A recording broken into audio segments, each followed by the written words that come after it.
about it. So we got to work with Stipe Miocic's dog recently, the UFC heavyweight champ from Cleveland, which was a pretty sweet experience. It's one of those things I've been doing this for a while, obviously, coming up on like 10 years or so.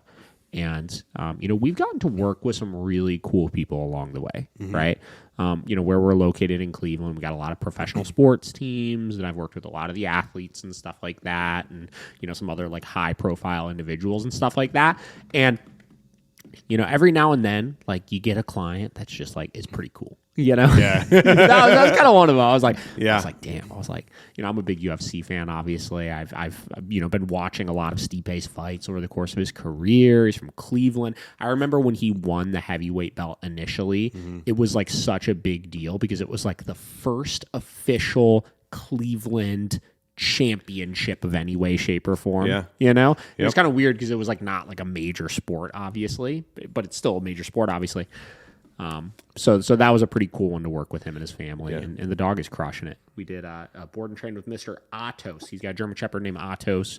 Posted a lot of videos and stuff of him. Just a young German Shepherd. He was like 7 or 8 months old, and they had done a pretty good job of training him already up until that point. They had like a guy that was kind of coming to the house helping with some basics and stuff, but they were struggling with like taking him off site. It's like some fear issues and leash reactivity and things like that. Just normal young German Shepherd things. And they didn't really have much of a way of socializing him. So that was the primary reason they chose to do the board and train with him, was to get him exposed to a lot of different types of dogs and, help kind of build his overall confidence and just help make sure he was growing and developing like at the right rate, Yeah. So we took him in, stayed at the facility for a while. I actually brought him home and he kind of stayed with me for a little bit, and was able to hang out with my dogs and kind of just like learn how to, it's an interesting concept, kind of segueing this into, some of today's topics and stuff like that, is he just needed to learn how to kind of be a dog. Yeah. I think sometimes with young dogs, we get really hung up on the training side of things, right? We get really hung up on the obedience commands, the sit stays, the down stays, the come, she was teaching all sorts of cool tricks and stuff. She, like I said, they did a very good job with him. She was teaching like middle and like his foos and like, all sorts of fancy commands and stuff, right? I didn't know that. Yeah. And that's just not what he needed. Like, he needed to have good obedience, right? But he needed to learn how to be a fucking dog, man. Like, he was just, and we see this a lot with, people that have, whether it's large properties or they live like outside of the city, or, we work with higher profile individuals that just have like big houses that like constantly just kind of have people in and out. So they're never needing to leave for much. It's just the dog has a hard time getting exposed to anything else except their house, Yeah.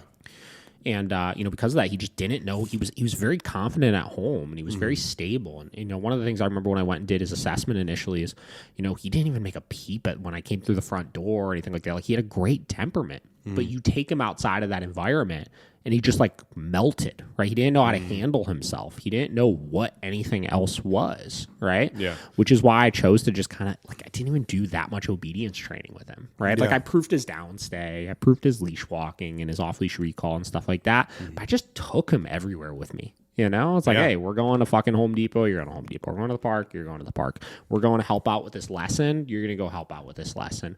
Oh, I need to go do a one-on-one with one of our trainers and a board and train that's in. Well, we're going to bring him also, and he just got used to just seeing so much, right?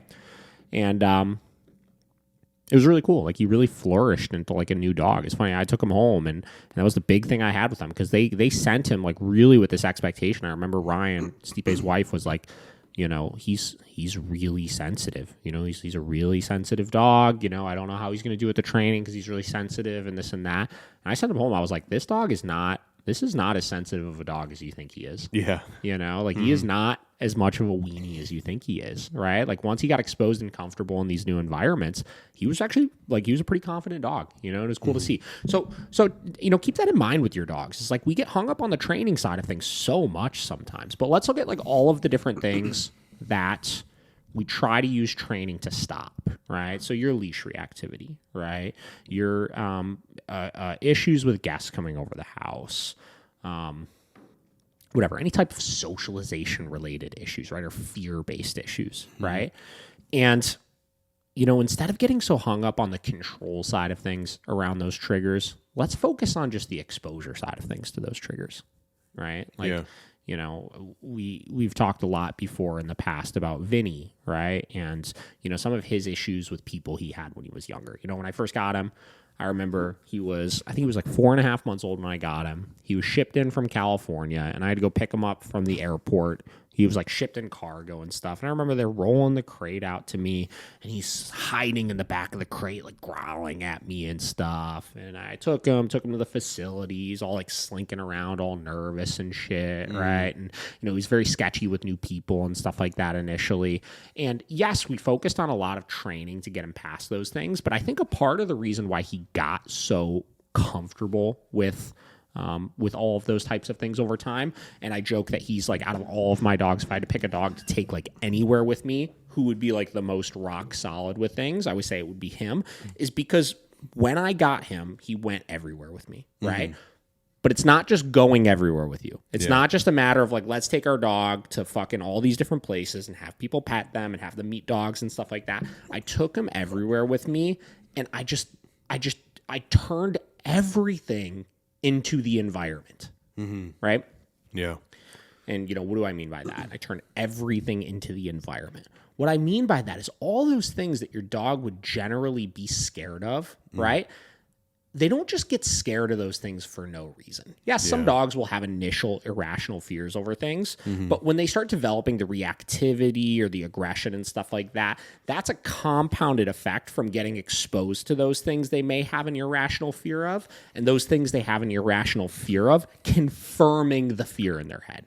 Right. So like if that would be an example of that would be I go to Home Depot and my dog's scared of new people, and he walks by for the very first time ever, a new person. He's like, oh, I don't know what to do with this thing. And that person comes out and tries to touch him.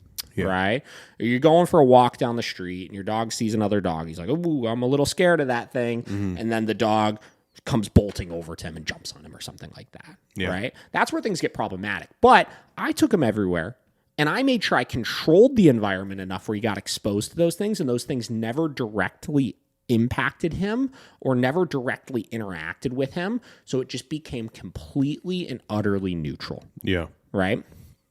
From there, I focused on the socialization side of things, which is teaching him to interact with dogs, teaching him to interact with people, stuff like that. And that's the same philosophy I adopted with Atos when I was working with him. Right? My initial thing I wanted to do was get him exposed to stuff, while simultaneously socializing him with those triggers elsewhere, right? So I did a combination of go to public places with no interaction with things, so you get used to seeing people, seeing dogs, stuff like that, and them never messing with you until you just got comfortable being in that environment because your fears were never reassured, right? And then I focused on, in separate areas, socializing, setting up play dates with him, getting him meeting new people, stuff like that, and doing that in a controlled, productive manner.